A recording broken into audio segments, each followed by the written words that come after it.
Dans la série des muscles populaires, voici le sternocléido-occipito-mastoïdien, qu'on appelle le SCOM.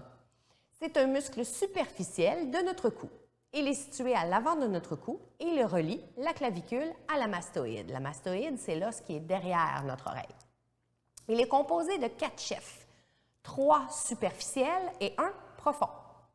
Le plan superficiel comporte le cléido-occipital, le sterno-occipital et le sternomastoïdien.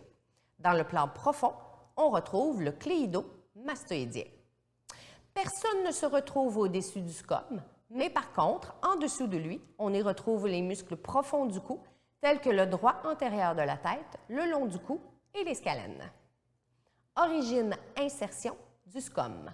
On commence par le plan superficiel, le chef cléido-occipital, tiers médial de la clavicule et qui va s'insérer sur le 2/3 de la ligne mucale jusqu'en dedans du chef sterno-occipital, donc c'est ici.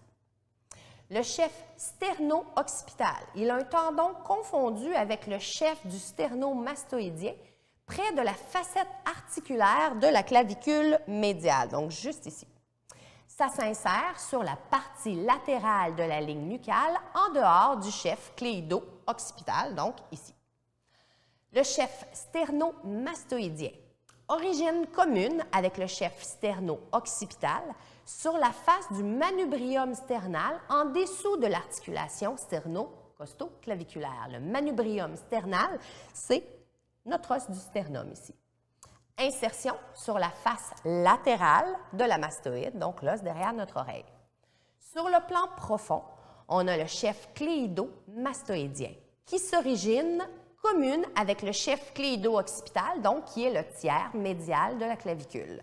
Ça s'insère sur le processus mastoïde, donc encore une fois, derrière l'oreille. Action.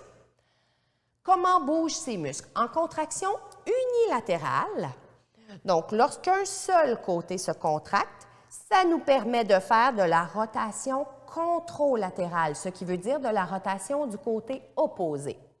La contraction unilatérale de notre SCOM nous permet aussi de faire de l'inclinaison homolatérale, donc homolatérale veut dire du même côté, et nous permet aussi de faire de la flexion du cou.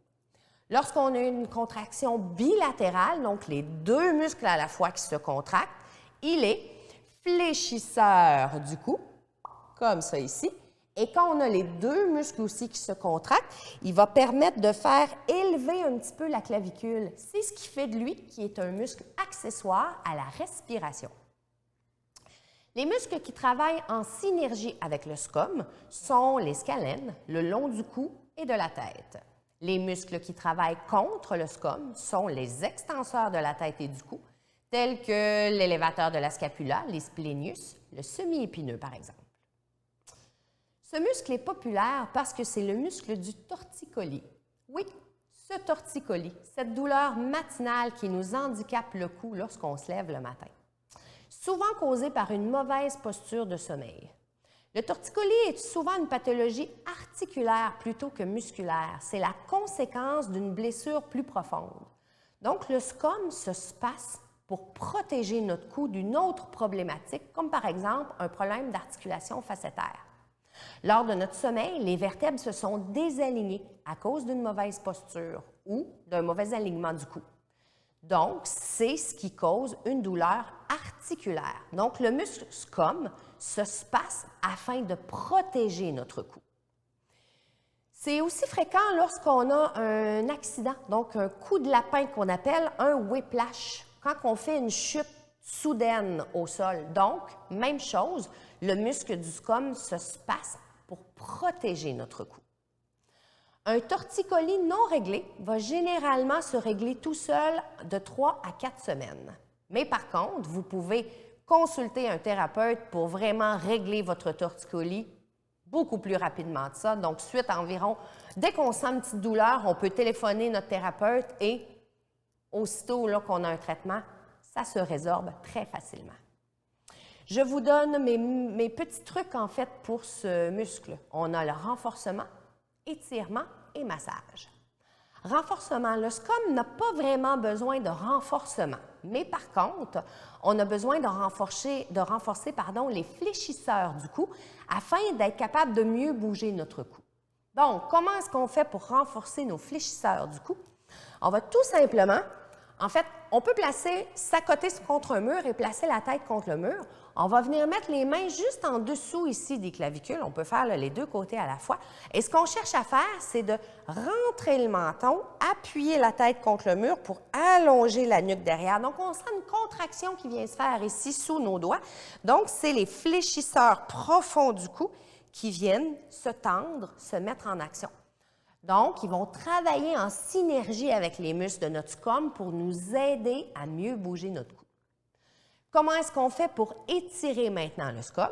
On va rester en position assise. Si on est sur une chaise, on va pouvoir prendre notre main et venir là, tenir l'arrière de la chaise, simplement pour abaisser un petit peu notre épaule. On va laisser tomber l'oreille vers l'épaule opposée, comme si j'allais écouter mon épaule. Et à partir d'ici, je vais juste regarder un petit peu, relever le menton, en fait, et on va venir sentir, voir l'étirement au niveau de notre SCOM. On peut maintenir ça quelques respirations, jusqu'à une trentaine de secondes sans problème. Comment est-ce qu'on fait maintenant pour masser le SCOM? La meilleure chose, c'est un automassage. Donc, je prends ma main et je viens du côté opposé ici au niveau de mon cou et je viens masser tout simplement. Donc, je masse de mon oreille jusqu'à la clavicule puisqu'il vient s'attacher au niveau de notre clavicule. Maintenant, qu'est-ce qu'on fait lorsqu'on se réveille avec un torticolis, une grande tension au niveau de notre cou? Je vous conseille de mettre de la chaleur pour activer la circulation sanguine pour pouvoir relâcher le muscle. Par la suite, faire de tout petits mouvements. On n'est pas encore en étirement, on est tout simplement en mobilisation.